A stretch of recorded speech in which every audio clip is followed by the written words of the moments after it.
Most Americans have been hearing from the media all their lives that the Middle East is somehow inherently in a permanent, inexplicable state of crisis.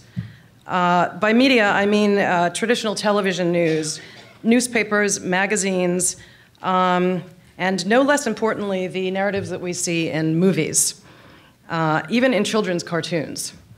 After 9/11, I think a lot of people in our country found themselves asking huge questions. Who are these people? Why are they so angry?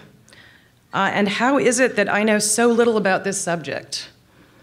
We seek to expose and explain the reasons behind our longstanding hatred and fear of Arabs, Muslim, and Islam in this country.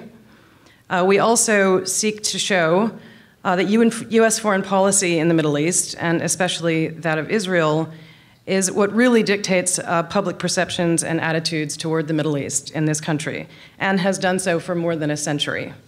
It should astonish and appall the public that the mainstream media typically goes right along with the government's narrative. And then, in turn, the government brandishes those media reports and says, see, here's the evidence right here on the front page of the New York Times. The stereotypes of Arabs and Muslims inform the behavior of policymakers, who then create policies which unashamedly place an extremely low value on the lives of Palestinians and others in the Arab world. And then the policies, in turn, reinforce the news and the entertainment industry, and so on. And so what you get is this self-reinforcing cycle, this infinite loop, if you will, and with very destructive results.